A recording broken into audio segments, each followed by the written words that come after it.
Awesome. So welcome those who are just coming now. One of the coaching questions you use to develop your team, just write it in the chat, but don't press enter yet. Don't press enter yet. So welcome. It's good to see some people. I think everybody's from Australia. Everyone's from Australia here today so far.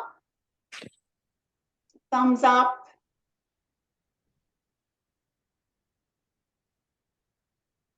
Okay. So just another minute or so thinking about your coaching question, one of your favorites. Just texting in the chat. Actually, I'm going to put it in one of my ones in the chat too.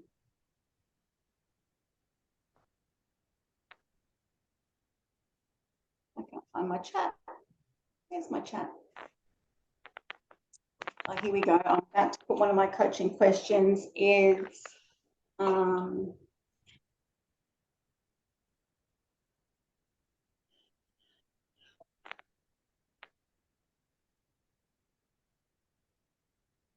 okay.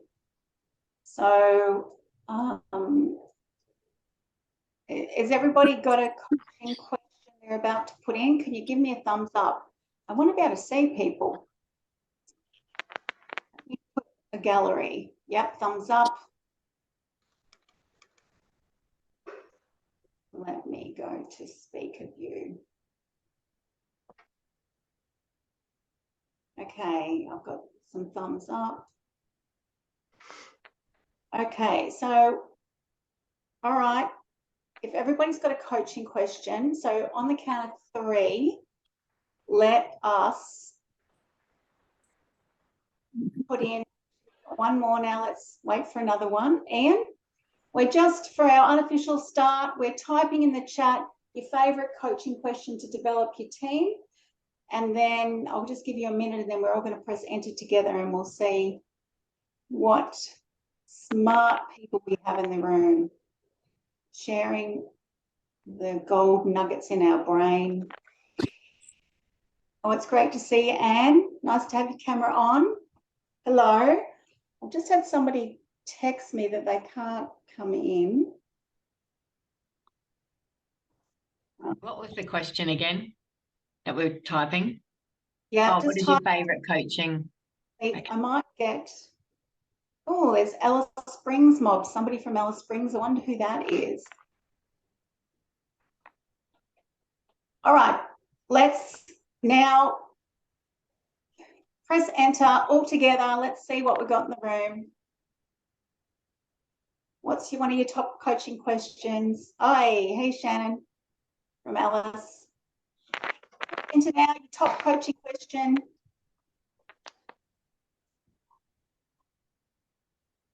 Okay, we've got from Naomi 2 of them. What do you want to be better at? Love that. What do you need from me? Very good question.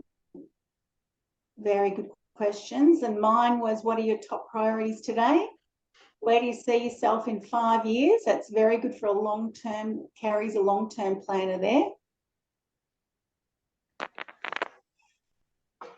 All right, what else have we got?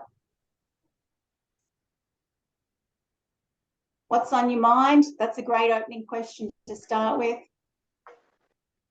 Anything else before we jump in? Got to get your brain cells moving to start with. Shannon, surely you've got a good coaching question.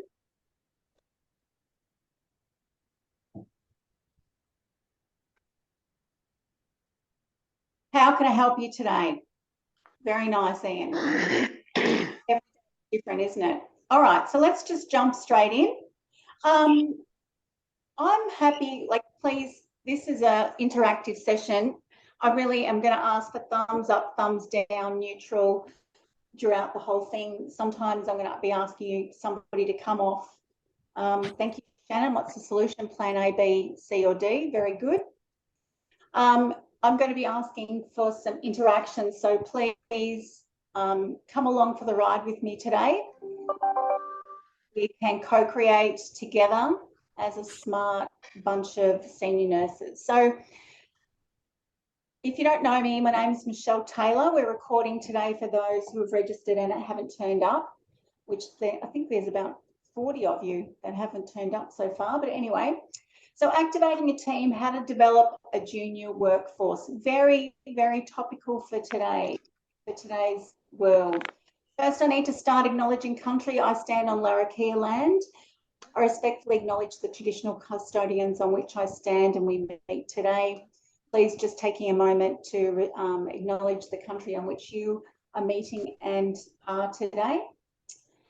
And just as a little plug for my book, some of the things that I'm talking about today are mentioned in my book. There's a lot in my book that isn't going to be mentioned today. A lot of people have said things about the things that I've written that have made them think very differently about their nursing and their leadership. And I shared with some of them with Alice Springs last week. So there's my book. I think Shekinah's putting in the chat how people can get hold of my book. You can get it online, all Amazon, Booktopia, all those sorts of places.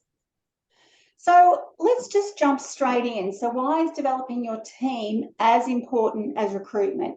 So what happens is I talk to senior leaders, directors of nursing, whoever, and they say to me sometimes, Michelle, I haven't got time to train my team with engagement and, you know, all those micro skills because I'm too busy with recruitment and I'm really trying to find some money at the moment, buckets of money. But I find that this is stress, and I understand why people are thinking like that, but recruitment is like filling water into a bucket with holes in it if you haven't got your engagement and your development strategy right. So I'm putting development in the engagement bucket because people want to learn, and nurses are smart people, and they need their brains connected and they need to feel autonomous with their learning. And the other thing that we need to a lot of leading the development as top of mind of leaders is there's so much change at the moment.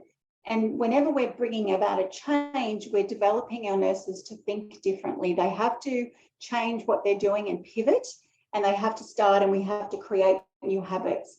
And good old Charles Darwin, it's not the strongest of the species, nor the most intelligent that survives. It's the one that's most adaptable to change. And the leaders that succeed are the ones that help bring their team's brains along with the ride. You can't just tell people what you need to do these days. You need to bring their brains along and their hearts.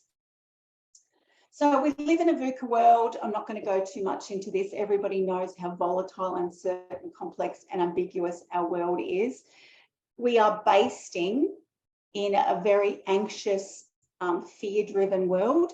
Even just, you know, us in the NT, in Alice Springs, in Darwin, just the media just feeds on fear. And, you know, along with the economy, with, you know, house prices, with wars, all these things are creating stress in our nursing culture, in our teams. And we're moving from VUCA into brittle. So this guy called Jamie Cassio, he thought that during the pandemic, VUCA's just not cutting it. We've got to be talking about BANI, which is brittle, anxious, nonlinear, and incomprehensible. So it's just like VUCA on steroids, basically. And this is, we have to think about context when we're thinking about developing our team and we're thinking about engaging our team, the context of the world that we're in. I'm not going to spend any time on nurse shortages. We know about that, and we know Deloitte have done a study I'll be sharing with you shortly that was done 2 years ago on what's happening in nursing. So what I do want to talk about today is I want us to start to think a little bit different about developing our team. Now, if you guys want to be leaders for your times, and I know that you do, you're taking time out of your very busy day to be here with me, and I respect that, you have to think differently to other leaders. nobody is thinking succession planning at the moment. And succession planning, and when you're thinking about who is going to be stepping up into that senior leadership position, are we training our workforce to think? So are we developing a thinking workforce that they're getting the critical thinking skills and the confidence to step up when they need to lead every shift? Nurses go on maternity leave, they're getting burnt out, they're going into non-clinical roles, quality research, all that organ donator, all those other sideways movements and sometimes upward movements. And they're leaving the bedside, they're retiring. So succession planning from nurses on the floor and also as a leadership into exec positions, you have to be thinking about this all the time. And I'll just be showing you a couple of processes later about how to do that. And of course, we've got novice nurses. We've got heaps of novice nurses, lots of graduates. We are churning those graduates out now. And this is going to be creating a really big problem. We're going to be so bottom heavy very soon. And we are probably, our skill mix is pretty poor now. But we have to have our leaders, the forefront of our minds. How are we developing our team? And then there's the junior novice nurses, inconsistent nurse leaders. And I'm going to be sharing a little model with you shortly about the journey to be transformational from novice or learning. They need to be developed, they need to be nurtured, or they'll end up like me, where I left nursing because I wasn't being developed. And of course, there's you that's getting, even here today, your brain's getting fed, you're getting developed, and you need all those great things that everybody needs, is just training, coaching, could be clinical supervision, it could be even leadership supervision, and you need good reflective practices. We can't cover everything in the scope today, especially good reflective practices. That's actually chapter 9 of my book. There's a really cool process called Reflect Forward, which is super amazing. So let's look at what Deloitte said about what's happening with nurses. And oh gosh, I can't remember the stat, but does anyone know the stat about how many nurses are saying they're going to leave the bedside in the next year? It's quite enormous. And these are things, though, that they're saying that would influence them to stay. And even though development opportunities aren't right down the bottom, what I think developing and activating our nurses' thinking does, it helps them connect to meaningful work, which is number 2. If you're showing interest in them and asking those questions, all those coaching questions that I saw right at the beginning, they think that you're a caring leader. So right off the bat, it feels like you're you're doing engagement when you are doing it. You're doing engagement practices, but when you're actually developing your team thinking, they go hand in hand. And as you can see here, if you keep it front of mind, it's going to influence your team to stay. And that's what we want. We want to influence our team to stay. We want our brains connected, turned on. We want them to have lots of all the development opportunities that are going to keep them enriched. So what gets in the way of you developing your team? Honestly, stress is huge. I love using animals in my pictures. Like here's this chook running around.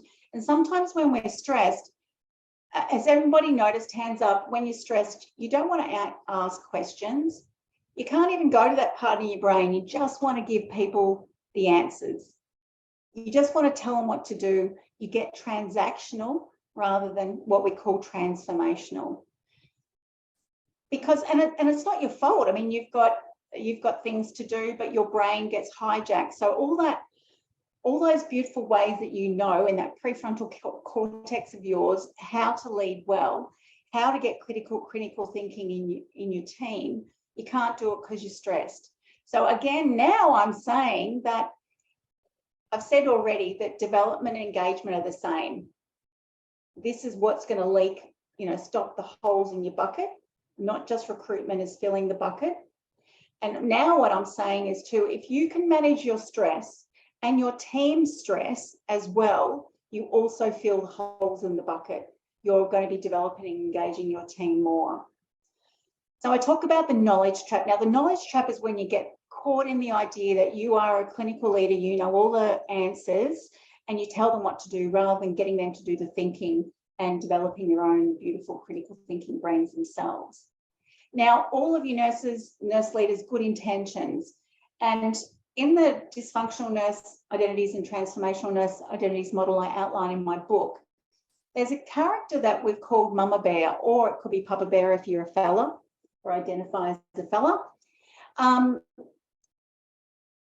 did get told that my animals were a little bit too gender specific for women, so my apologies about that, but it was just sort of made it a bit easier. So we got Mama or Papa Bear. So what they do, good intentions, is they give their team fishes without teaching them how to fish. So it's telling them all the time what to do, which of course you do have to sometimes. This is how you page a doctor. This is how you give penicillin. This is how you set up a burette, whatever system, like, you know, if they don't know. But sometimes if you do that, you keep them what we call in a bonding pattern. So when I get HR, I get nursing directors, whatever, coming to talk to me, and they say, Michelle, we need you to come and do a workshop with our team. The nurses on the floor, they're not embracing the change, they're not taking responsibility. And what I say to them very quickly and respectfully is, actually, this is not a nurse on the floor problem, this is a leadership problem. We've got a lot of people who are cockatoos, they're just telling their nurses what to do, or mama bears, they're giving them a fish and nurturing them, they're over caring, and they're not allowing their team to step up and think for themselves and take some responsibility. So it's a leadership issue. So this is my very funny little model about in the middle, about these are all the people that need our nurturing to develop. Of course, you're probably in there in the middle. I forgot to put you in there, but I put you on the outside because you're the ones who are nurturing this development and a development culture. I haven't sort of said that yet, but really this is what we're developing, a development culture. And on the outside, we're basting in anxiety. We're still getting over COVID. People are still burnt out from COVID, the VUCA world, etc. These are all the things that we have to think about when we're developing our team all the time. And it makes up for a real perfect storm in healthcare. So what's at stake if we don't get this right? What do you think is at stake? Anybody got an idea?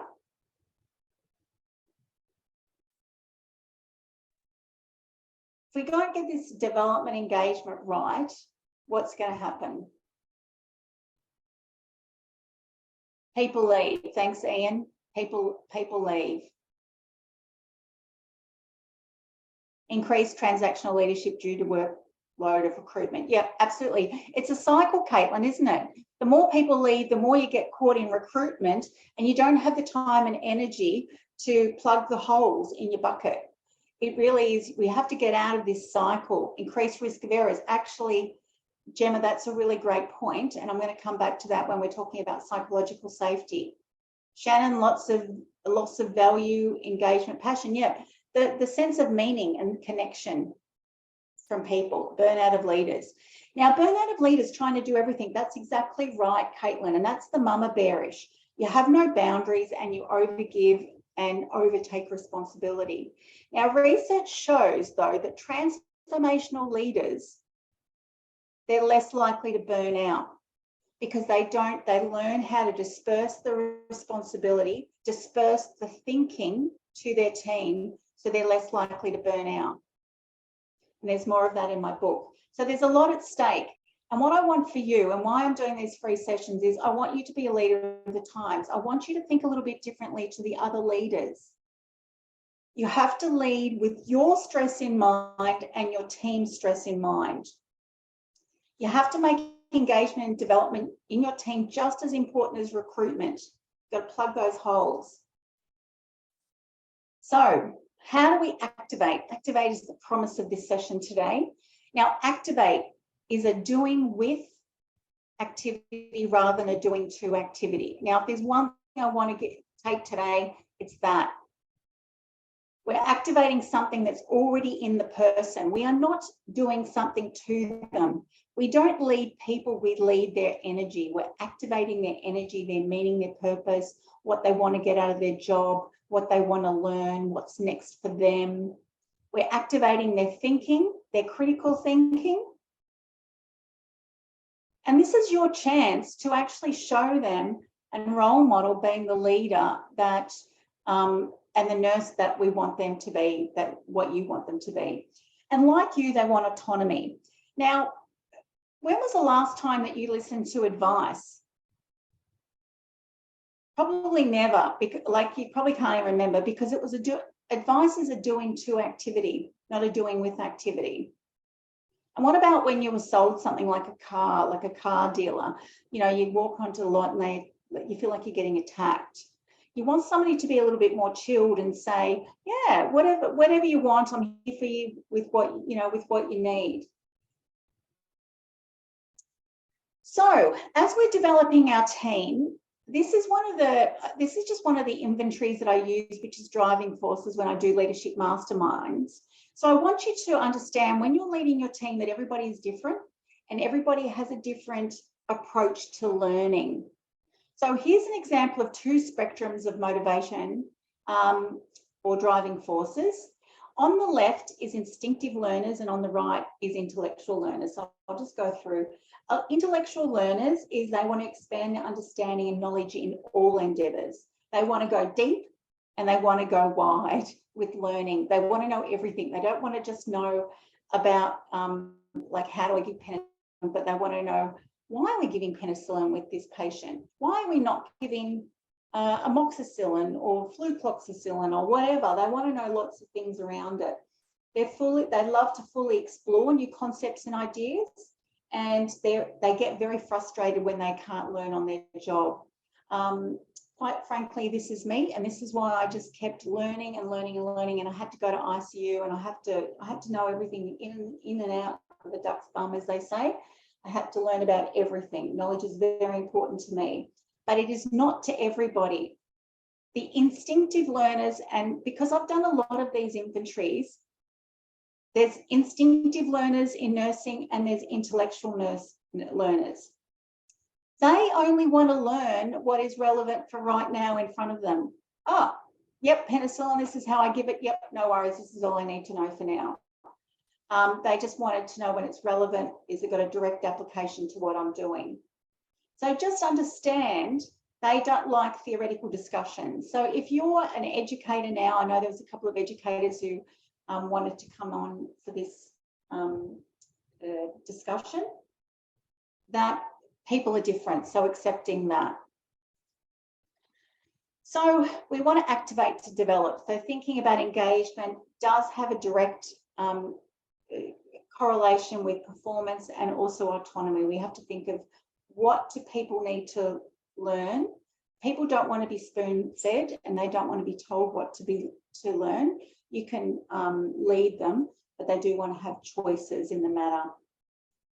Now, if anyone knows me, wellbeing has to be in the mix of any conversation we have about leadership, nursing, or just really just being at work and living a good life.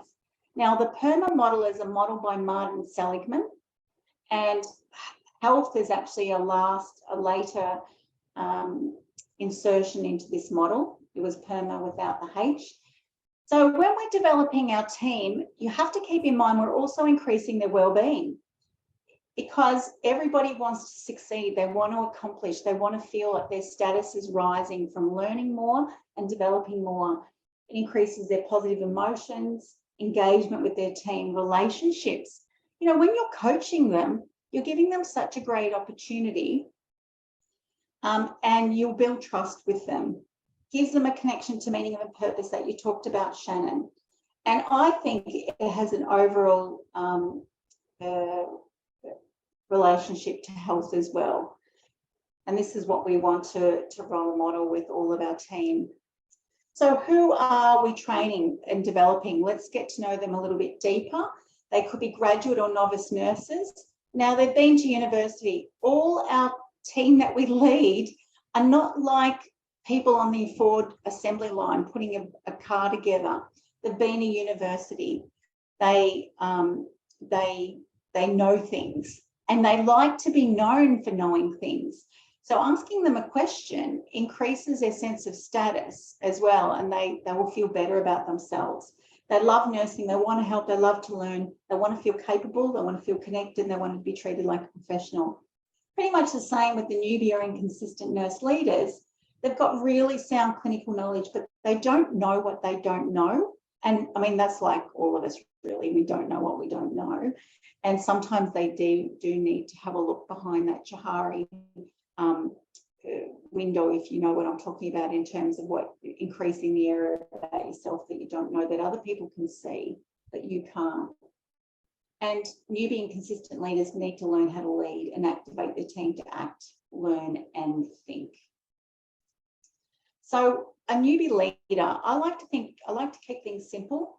If you're thinking about developing a newbie leader, or actually even probably a grad person, they need to know about operational performance knowledge. So keep that in mind when you're doing, mentoring them. And mentoring is a good way of doing that, as is processes, like giving them procedure manuals and all that sort of stuff. And that's the sort of thing that people need to learn when they go to a new hospital. But the interpersonal processes, this is stuff that you can learn. Some people, I know one person totally does this, I don't know, she was just born with it. But nobody else I know was really born with knowing how to get other people to do things in a graceful way. You had to learn how to do conflict, give feedback, all that sort of stuff. And the inner leadership processes is that inner regulation, that self-regulation. That's a part of developing, that you may as a leader need to give feedback to other people about, how they're regulating themselves. And certainly I've been brought into workplaces just to work with people on the floor or even nurse leaders about how to regulate themselves and how to talk to other people. So now this is my cringy story. I was a very reluctant newbie as a leader.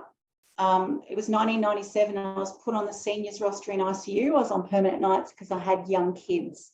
So clinically, I actually think I was really good because remember me, I love knowledge. So I knew lots of stuff. I love being practical. So I reckon I was a pretty good ICU nurse.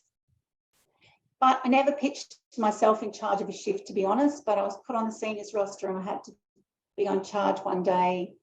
It wasn't pretty, but I did it. I had some wins to start with. I was delegating my team, but one night I had my first complaint from a person that until I was promoted was a peer. We'd have a break together and we would chat. Everyone said she was a whinger and I knew that she complained about most people because remember I had chats with her in cuppers in the middle of the night.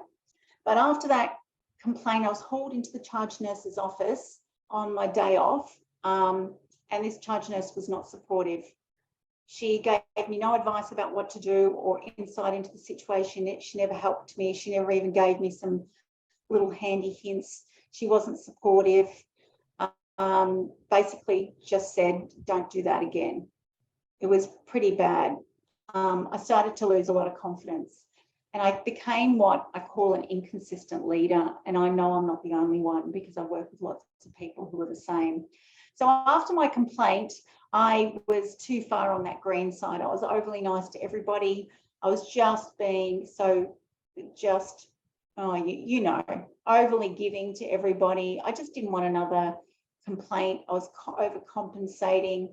I was even making myself sick with my, trying to be too nice to everybody. I didn't give people feedback.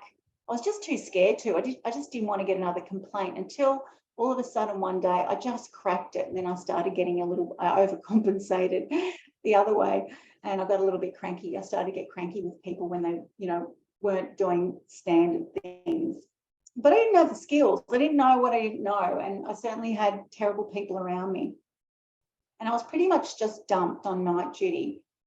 And so what I became then was overwhelmed. I literally got sick. I was sitting in the theatre watching the movie Chocolat. If anyone remembers that movie, I mean, it was a long time ago, it was in the 90s, but there was all these images of food and it got my digestive juices going and I had to leave the theatre to throw up because I I got a stomach ulcer. So my clinical confidence dropped. I questioned if I had what it took. I had it in my head that leaders were born, not made. And then I quit. I quit ICU. Really terrible, embarrassing story. I didn't think I had what it took. I quit permanent nights and I went onto the critical care pool then. So I didn't have to be in charge anymore. And I was too ashamed to tell anybody. And so that's really where my clinical leadership finishes in nursing, but certainly not the end of my leadership story. A number of years later, as a psychologist, I researched what it took to be a leader. I never wanted to be there again. And I'm really proud to say that now I'm one of the top 7% of women in Australia who chair a board. Women are underrepresented on boards. And so because I knew I had to lift my leadership game. So at this deliberate leadership stage, you've got to take it seriously like I did. You've got to understand what your team needs. I never knew that. I had no idea. And I had to learn how to do it consistently. And I mean, a lot of people go to university to do this, and I applaud that. But I also think university misses the boat a little bit, because I think it misses out on some of the practical aspects that when you get triggered, what do you do? How do you deal with all those micro skills, when the rubber hits the road? And the next stage is to be a transformational leader when it's a real synergistic response. You're really activating somebody and it's not a doing to activity, it's a doing with activity.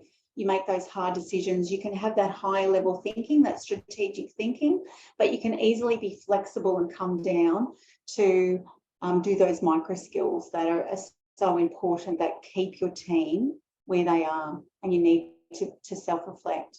So there's the 5 sort of steps that I think it takes, and what I've noticed in myself and with all the people that I train to be a transformational leader. So let's get back to learning and performance. So this is the model I put together to share with you today about the different elements that you need when you're developing your team, and you want your team to perform at a high level. So learning, development, performance, they all go together. They're interrelated. So we need psychological safety, a learning mindset, a coaching culture, feed forward. You need to have a feedback process, and I've got a feed forward model I'll show you. And you need to have systems that sit around that make it easy to replicate and to keep that going and doing it. Yeah. Towards the end, I'm Just going to listen to some PD. Yes, it is. Dumb question. Is that somebody with their mute off? I'd love you to take it off later, but not now. All right. So psychological safety. We don't really talk about that too much, do we? But psychological safety is a belief that you're not going to be punished, humiliated for speaking up with ideas, questions, or concerns or mistakes, and the team is safe for interpersonal risk-taking. Now, why have I got this? Now, I do want somebody to take themselves off mute now or write in the chat. Why do you think I've got psychological safety as the core for when we're developing our team? So take yourself off mute or write in the chat if you're a little bit shy or you just don't want to speak to me.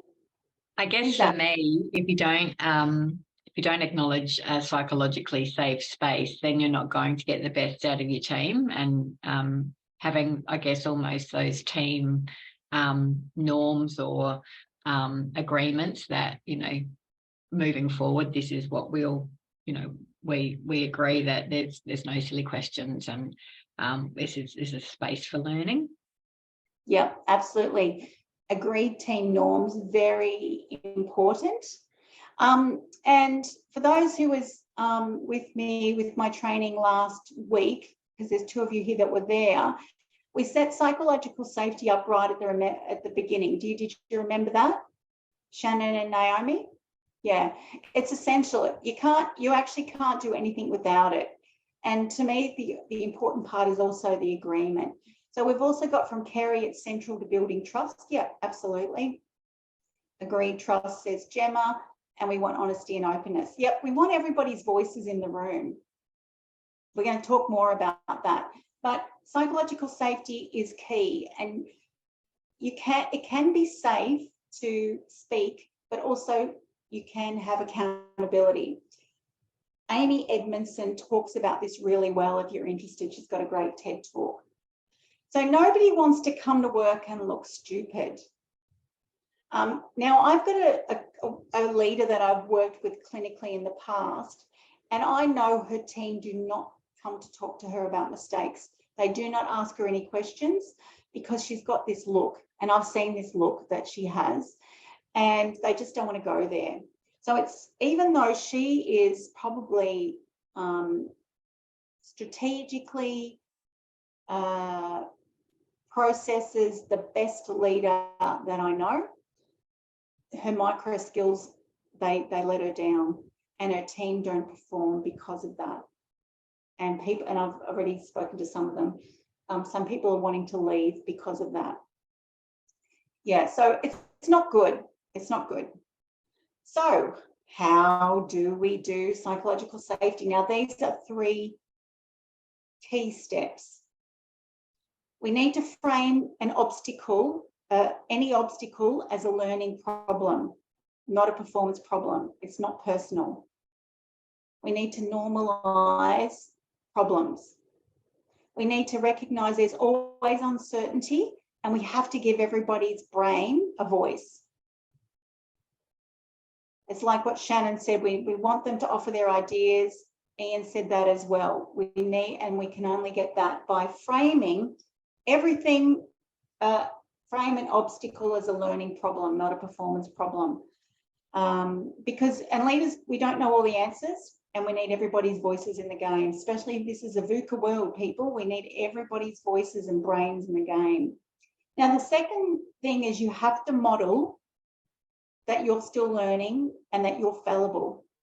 You have to take yourself lightly. And to do that, and this is a really big thing, you have to watch your own inner critic. Everybody's got a very active inner critic. I know that I do still. When you've got an inner critic, you're not making it okay for yourself to learn. So you say things, you can say sort of simple things like, I may miss something, so I need to hear from you. Or I'm happy to be challenged in my thinking. And just lean back and open your hands up. Or so you're giving people permission to speak. So important. And the last one is model curiosity. Now, it's an interesting thing. How do we model curiosity? I'm not quite sure what you think about it, but you just ask a lot of questions. You know, just get, you know, if somebody says something, rather than just sort of going on and just saying, oh, yes, good question, get curious about it, ask a little bit more, get them, allow them to voice their thoughts, and have the spaces and have the places for them to voice their thoughts. Very important. So people are, if anyone's done some training with me, I talk about you guys being the head gorilla, and everybody looks at you. So monkey see, monkey do. If you model it, it's really important. Yeah, great, Shannon. You're happy to say you don't know, and let's look it up, look it into it. Then others will be free to say I don't know as well. Absolutely right. I do it all the time. I am so fallible. It's not even funny.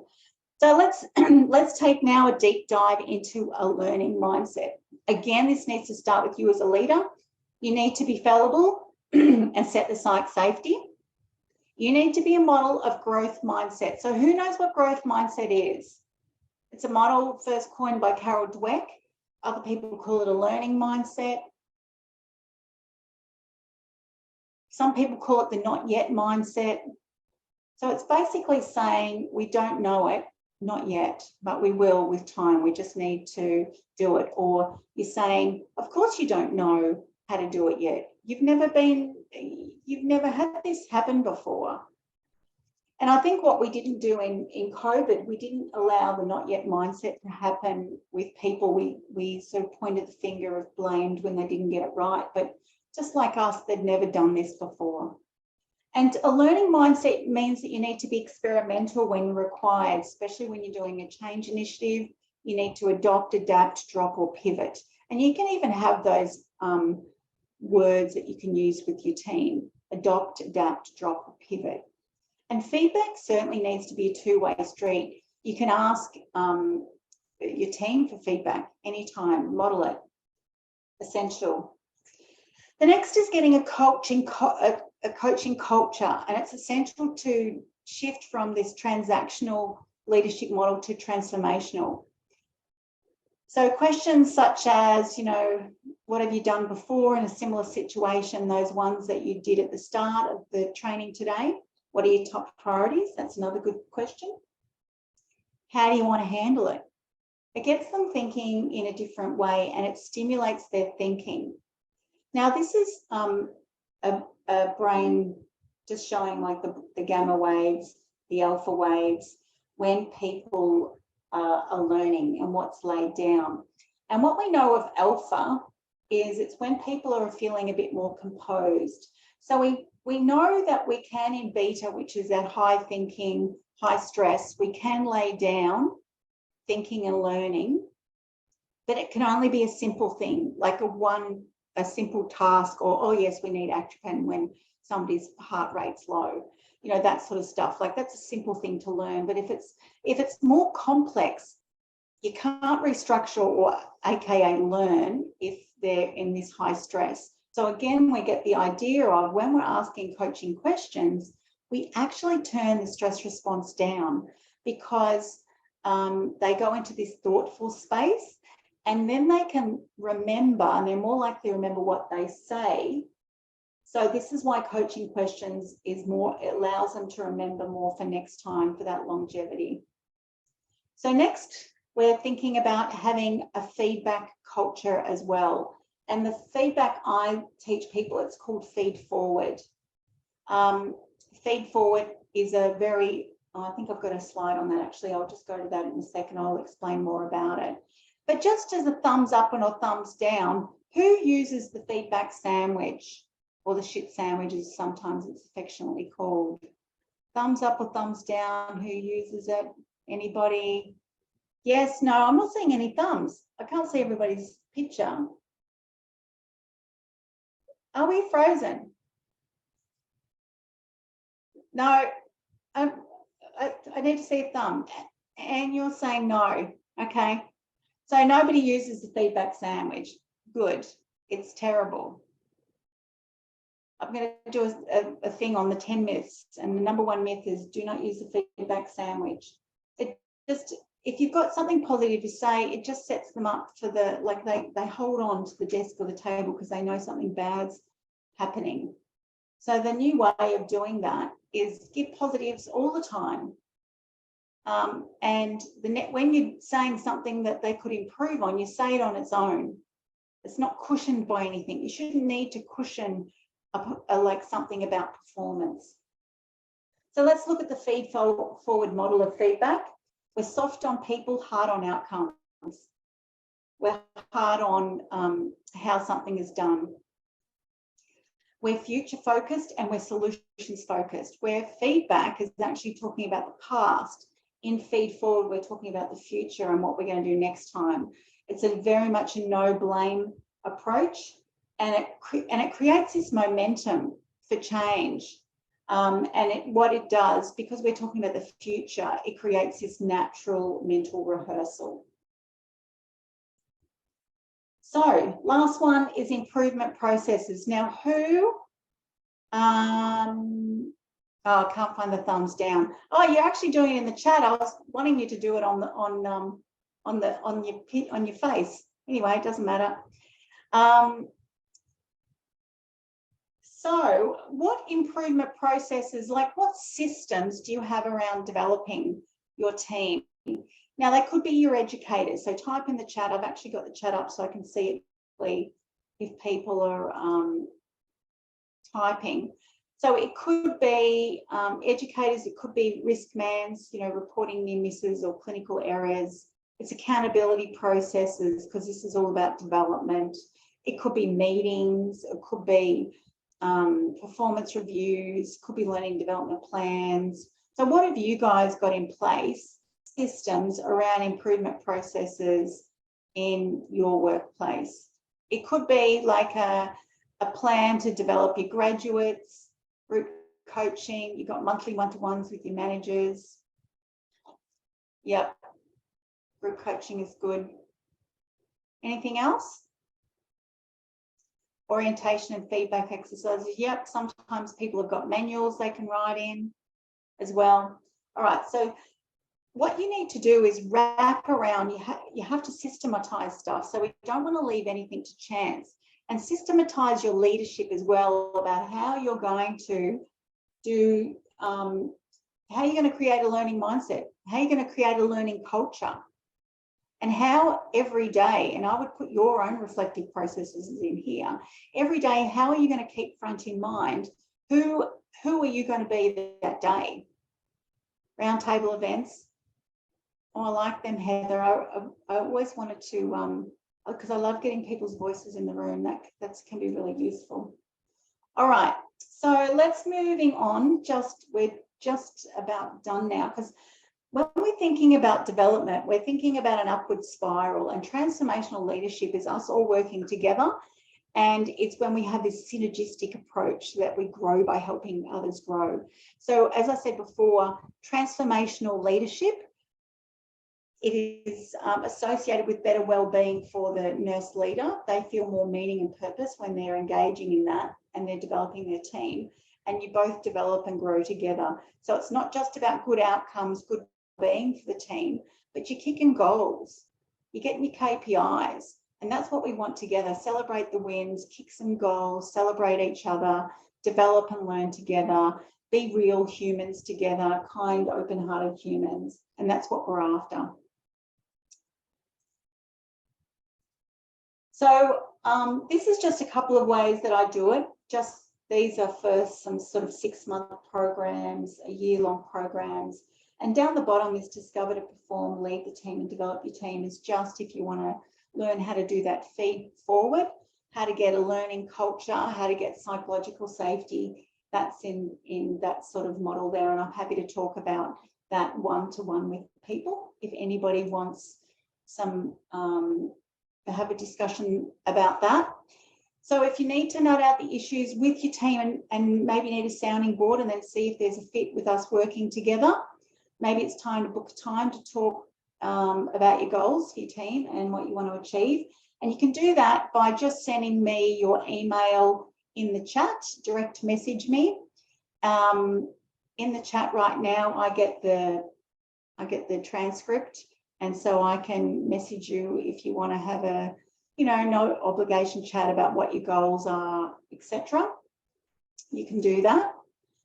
And so what I'd like to do is just for you to type in the chat now, because this is good for you to learn. Whatever you say out loud or you write, you're more likely to remember. So maybe because there's only a few of you, we might get you to say out loud what you found was useful for you in this short webinar today and that you're going to use. So Anne, you're up top of screen. Is there anything that you found useful today? Can you take yourself off mute that you would you found insightful? I guess, reminders around the engagement and development piece, and how to activate people and not, doing with rather than doing to. Just the way that you presented that has kind of resonated and made me think about, sometimes we do give advice, but rather than giving advice, what's the other alternative to talk through some of the concerns or issues that people might have? Yeah, thanks, Anne. And I'm wondering because we can't throw the baby out with the bathwater, because sometimes we do need to tell. And so I'm wondering what, just getting to the idea of what the ratio is that you think you could do the telling, like, oh yes, this is how you, page your doctor when you need to talk to them, versus coaching. You can see that you have to tell sometimes. I'm wondering what the ratio would be.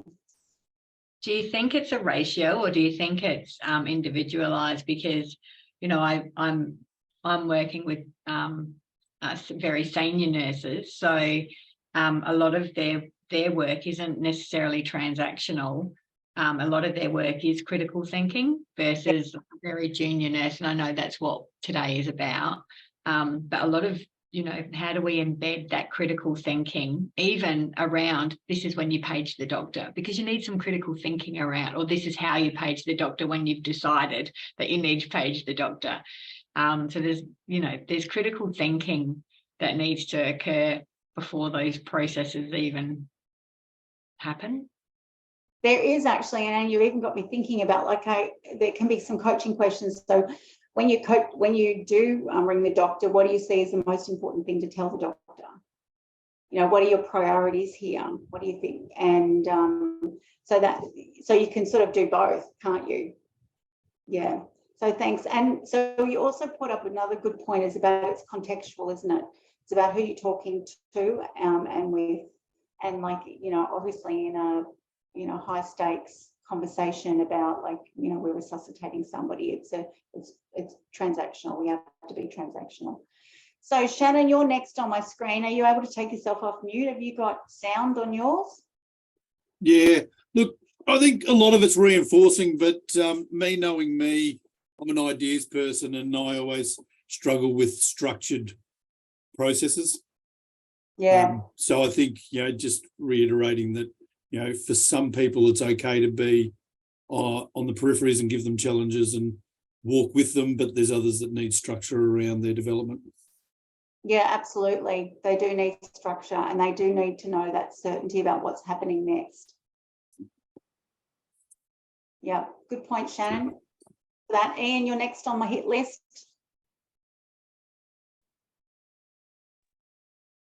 Yeah, thanks, Michelle. I like your story about, you know, when you're working in charge in intensive care, and you know, sadly, that's a familiar story about nurse leaders. So when I'm walking around and I'm talking to more junior people who are working as team leaders or working in charge where I work, you know, I think I need to remember that. Yeah, nurses are very process and procedure bound sometimes. And, you know, I like to challenge people about why they do things. So I suppose that sort of, you know, I think that what you're saying is that, you know, that's a good thing, and it's how people learn. But, you know, I'm not sure, I'm not intellectual, but maybe I'm that end of that learning, you know, process that you had up there. So not everybody likes to learn like that. So that's important for me to remember. Are you talking about either instinctual or intellectual? Yeah, that's what I was trying to say. Yeah. Which end are you? Did you say? Well, I think I'm possibly, you know, I'm not intellectual, but I think I'm possibly at that end. Yeah. And I tend to think everybody's like that, but I need to remember that they're not. Yes. Yeah, and that was a key learning for me, because I'm like very that end. But the thing about that model is that you can be very at that end, but when in context, sometimes you need to just learn at, you know, in the moment, and be flexible. But yes, very great point. Naomi.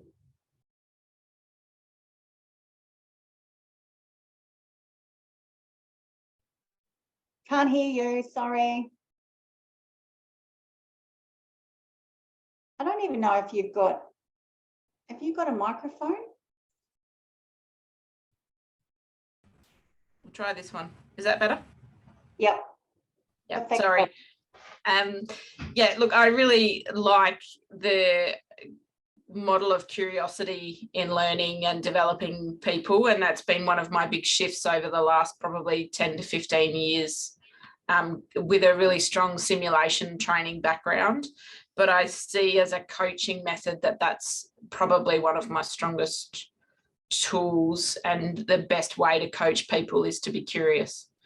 and using that as a teaching, which clearly there's places where you can't do that. But I really liked the model of pulling all of the things that we need to develop our teams together. I think that all fit together really well.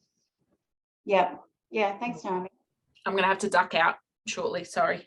All right. Great to see you. Yeah. Gemma.